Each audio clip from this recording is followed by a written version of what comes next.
20 minute پر جائیں گے تو آپ کو یہ سوال نظر آئے گا کہ اسٹوڈنٹ پاکستان کی حالیہ صورتحال پر بات کر رہا ہے اور وہ یہ کہہ رہا ہے کہ 90 دن کی آئینی مینڈیٹ کے اندر انتخابات کے انعقاد میں تاخیر کیوں ہوئی، اور وہ اس بات کی وضاحت چاہ رہا ہے کہ آئین پاکستان کی پاسداری کیوں نہیں کی گئی۔ کاکڑ صاحب نے اس کی وضاحت کی کہ میں یہاں کوئی زبردستی قبضے کی وجہ سے نہیں آیا، میں کوئی بیک ڈور سے نہیں آیا، ہمارے آئین میں بیان کردہ ایک مناسب عمل کے ذریعے آیا۔ میرا عہدہ اور میرا جو کردار اس عہدے پر ہے وہ جائز اور آئینی ہے۔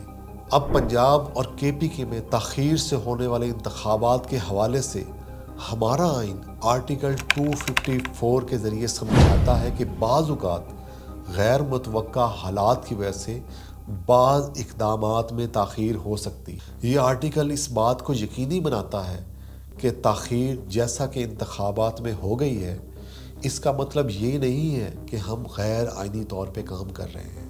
انہوں نے اپنی پوزیشن مزید واضح کی کہ میں نگران وزیر اعظم ہوں، میرا کام انتخابی عمل کی حمایت کرنا ہے، نہ کہ انتخابی تاریخوں کا اعلان کرنا۔ انتخابی تاریخوں کا اعلان کرنا الیکشن کمیشن آف پاکستان یا صدر پاکستان کا استحقاق ہے۔ مثال کے طور پہ جب کوئی استاد غیر حاضر ہوتا ہے تو اس کی جگہ ایک متبادل استاد آ جاتا ہے۔ متبادل استاد کا کام صرف اس کلاس کو سنبھالنا یا اس کو عارضی طور پر چلانا ہے، جبکہ متبادل استاد اس کلاس کے جو فائنل امتحان یا اس کے ٹیسٹ ہیں ان کی تاریخ میں رد و بدل یا تاریخ نہیں دے سکتا۔ ایسا صرف اس اسکول کا استاد یا پرنسپل دے سکتا ہے۔ انہوں نے مزید واضح کی کہ جو پارلیمنٹ اب ختم ہوئی ہے وہاں سے قانون پاس ہوا ہے جس میں یہ کہا گیا ہے کہ الیکشن کمیشن تاریخوں کا اعلان کرے گا۔ میں اپنی حکومت کے ساتھ اس بات کو یقینی بنانے کو تیار ہوں کہ الیکشن کمیشن جب اعلان کر دے گا تو میں ان کو مالی، سیکیورٹی اور جو ان کو مدد چاہیے ہوگی میں سب فراہم کروں گا۔ اس کو الفاظ میں سمجھنے کی کوشش کرتے ہیں کہ فار ایگزامپل اگر کسی اسکول کا بہت بڑا پروگرام تاخیر کا شکار ہوا ہے کہ وہاں پہ سیکیورٹی گارڈز نہیں ہیں سیکیورٹی دینے کے لیے، تو وہاں کا ایونٹ ملتوی کیا جائے، تو اس کا کیا مطلب یہ ہے کہ اسکول کے قوانین کو توڑا جا رہا ہے؟ بالکل بھی نہیں۔ آئین اور قانون کے مطابق یہ بالکل صحیح ہے، اور یہی کچھ ہوا ہے پاکستان کے ساتھ۔ 7:13 پر یہ بہت اہم سوال پوچھا گیا اور بہت وائرل ہوا۔ سوال کا لب لباب یہ ہے کہ اسٹوڈنٹ نے سمجھنے کی کوشش کی ہے کہ پاکستان میں انتخابی عمل محفوظ نہیں ہے، کیوں کر غیر آئینی غیر جمہوری قوتیں پاکستان کے انتخابات کے نتائج کو چینج کر دیتی ہیں، جیسا کہ کراچی میں ہوا۔ سوال سے کاکڑ صاحب بہت امپریس ہوئے اور ان کے جواب کا خلاصہ کچھ اس طرح بنتا ہے کہ منصفانہ انتخابات کو یقینی بنانے کے لیے ایک مضبوط فریم ورک کی ضرورت ہوتی ہے جو کسی بھی غیر جمہوری اثرات کے خلاف کھڑا ہو سکے۔ سمجھانے کے لیے آپ کو ایک مثال دوں گا۔ یورپ میں آباد ڈیموکریسیز نمائندہ کرنے والے قدیم درختوں کے مقابلے میں ہمارا ملک ایک نوجوان درخت کے طور پہ تصور کر لیں جو اب بھی بڑھ رہا ہے۔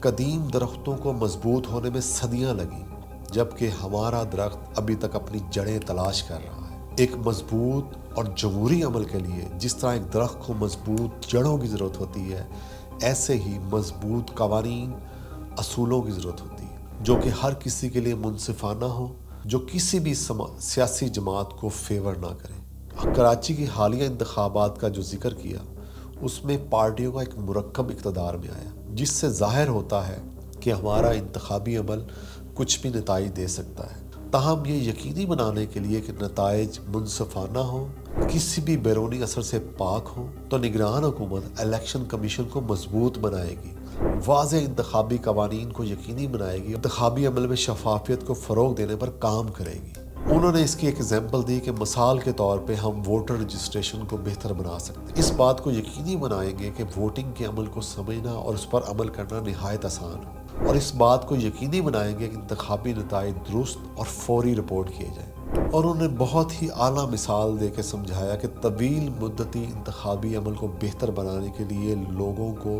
پارلیمنٹ کو، میڈیا کو اس بارے بات کرنی چاہیے، اور کہیں پہ بھی وہ بات نہیں ہو رہی۔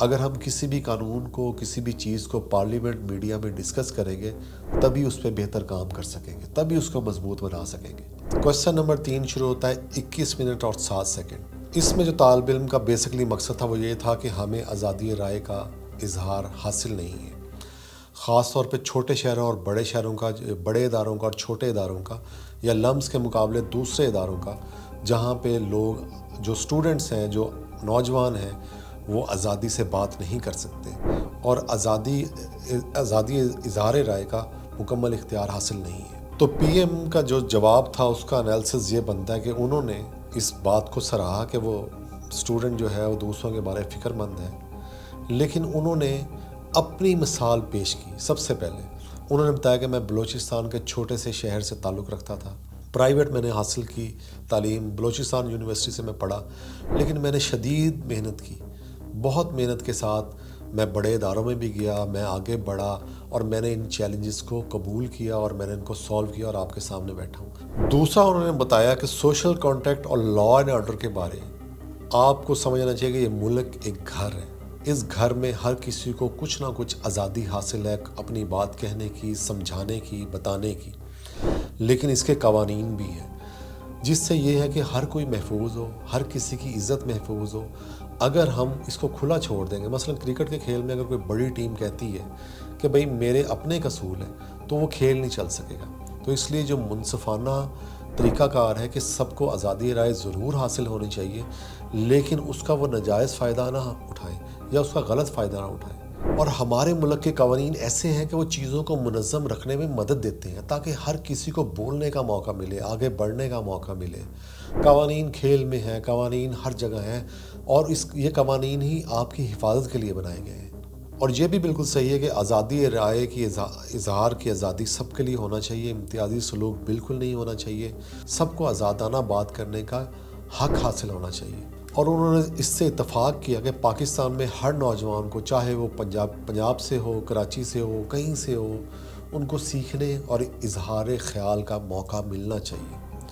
اور گورنمنٹ کا کام یہ ہے کہ وہ ایک معاون اور محفوظ ماحول پیدا کرے تاکہ سب کو ذمہ داری کے ساتھ لے کے چلے۔ سوال نمبر 4 54 منٹ اور 7 سیکنڈ پہ پوچھا گیا، جو کہ بہت وائرل ہوا۔ بیسیکلی اسٹوڈنٹ اس کے اندر پریشان تھا، وہ پوچھنا چاہ رہا تھا کہ پاکستان کو درپیش معاشی اور سیاسی چیلنجز ہیں، تو اتنے سارے چیلنجز میں لمز کیوں آئے، وہ انہیں یہاں آنے کا خیال کیسے ہوا؟ اس بارے میں بیسکلی وہ بہت ہی متجسس نظر آیا اسٹوڈنٹ کہ اس نے اپنا تجسس کا اظہار کیا ہے۔ کاکڑ صاحب نے جو جواب دیا اس کا لب لباب یہی ہے کہ انہوں نے کہا کہ ملک معاشی سست روی اور سیاسی مسائل بہت زیادہ ہیں، ان مسائل کا حل تلاش کرنا ہے ذمہ داری کے ساتھ۔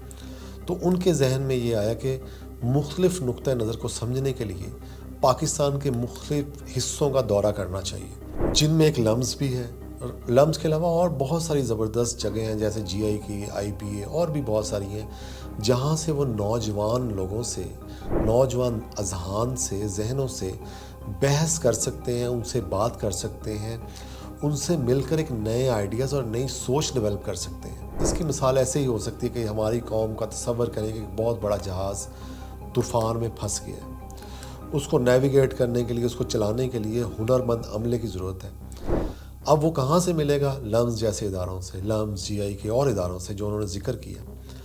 ان چیلنجز سے نمٹنے کے لیے ہنرمند افراد جو زبردست لوگ ہیں، وہ ان لوگ یہاں سے تو تلاش کیے جائیں گے جو طوفان میں سے اس کشتی کو، اس جہاز کو نکالیں گے۔